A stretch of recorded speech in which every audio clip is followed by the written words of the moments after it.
একজন মানুষ প্রশ্ন করছে, হুজুর পার্সেন্টেজ কিভাবে পাইছেন আপনারা? সেই সময় কি রাসূলের জামানায় কি পার্সেন্টেজ ছিল? কথা কয় না। আল্লাহ রাসূলের জামানায় তো পার্সেন্টেজ ছিল না, তাহলে আমরা পার্সেন্টেজ কেমনে পাইলাম? তাহলে এখন আসেন, বর্তমানে আধুনিক ওয়াহাদা আলাইহিল হাউল ফাফিহা নিসফু দিনার। আর যদি কারো কাছে 20 দিনার থাকে, বলেন কয় দিনার?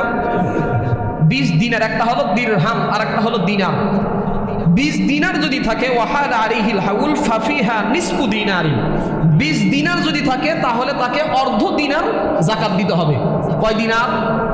অর্ধ দিনার।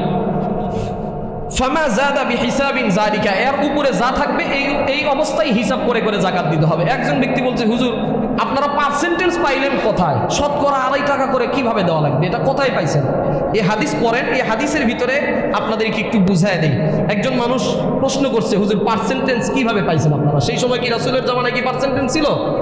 কথা কয় না। আল্লাহ রাসূলের জামানায় তো পার্সেন্টেজ ছিল না, তাহলে আমরা পার্সেন্টেজ কেমনে পাইলাম?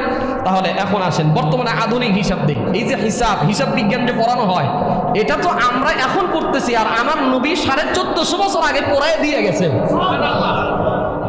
হিসাব, এটা হিসাব বিজ্ঞান, এটা আরবি শব্দ। হিসাব বিজ্ঞান থেকে এখন হিসাব বিজ্ঞান শেখানো হয়। এখন আসেন আধুনিক হিসাবে, 20 দিনার হলো 87.48 গ্রাম। 20 দিনার, আল্লাহ রসুল বলছেন 20 দিনার হলে তাকে নিসফু দিনার। তাহলে আমি ধরি একটু, 40 দিনার হলে তাকে কত? 1 দিনার। 20 দিনারে যদি অর্ধেক হয় তাহলে 40 দিনারে 1 দিনার। তাহলে 80 দিনারে কত? 2 দিনার। কথা কয় না।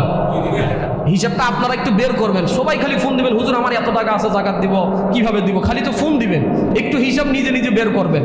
তাহলে 80 দিনার হলে কয় দিনার? 2 দিনার আপনার উপরে ফরজ। তাহলে যদি 100 দিনার থাকে, 2.5 দিনার। তাহলে যদি ওই সময়ের 2.5 দিনার হয়, তাহলে এখন আমরা হলো শতকরা 2.5 টাকা বলি। সেই সময়ের কত? 100 দিনারে 2.5 দিনার। আর আমাদের জামানায় 100 টাকায় কত? 2.5 টাকা। তাহলে ওটা শতকরা 2.5% হলো কি না? কথা বুঝেন নাই মনে হয়। 40 টাকায় কয় টাকা? 1 টাকা। তাহলে 100 টাকায় 2.5 টাকা। তাহলে আমি যেটা বললাম যে 20 দিনার সমান হলো 87.48 গ্রাম, যেটা হয় হলো 7.5 ভরি। দিনার মানে হলো স্বর্ণ, যেটা স্বর্ণের যেই টাকাটা, সেটা হলো দিনার। আর দিরহাম হলো রূপা। দিরহাম হলো কি? রূপা। তাহলে 20 দিনার 87.48 গ্রাম, যেটা বর্তমানে 7.5 ভরি। এখন আসেন রূপার নিসাব। রূপার নিসাব আল্লাহ রাসূল তাই বলছেন, লাইসা ফিমা দুনা খামসি আওয়াকিন, 5 উকিয়ার নিচে কোনো যাকাত নাই। অর্থাৎ 5 উকিয়া কারো কাছে থাকা লাগবে। 5 উকিয়া এখন কি?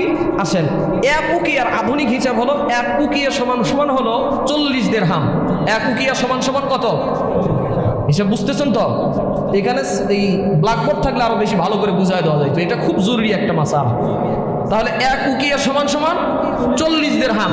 আল্লাহ রসুল বলছেন কারো কাছে 5 দিরহামের যদি কম থাকে, তার উপরে যাকাত ওয়াজিব না, ফরজ হয় না। তাহলে 1 উকিয়া সমান কত? 40।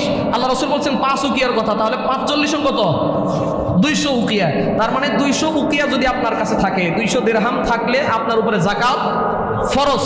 এখন আসেন 200 দিরহামে বর্তমান আধুনিক হিসেবে আমাদের কত হয়? 200 দিরহামের সমান হলো 612.36 গ্রাম। 612 কত? 36 গ্রাম। এটাকে আপনি যদি কনভার্ট করেন, তাহলে এটা 52.5 ভরি হবে। 52.5 তোলা বা ভরি। তাহলে 52.5 ভরি হলো এটা রূপার হিসাব। বলেন কিসের হিসাব? কথা বুঝতে পারছেন? আর ওইটা যেটা বলছি 87.48 গ্রাম, এটা হলো স্বর্ণের হিসাব। তার মানে 7.5 ভরি। আর 612.36 গ্রাম, এটা হলো 52.5 ভরি। এটা কিসের হিসাব? রূপার হিসাব। বুঝতে অসুবিধা আছে?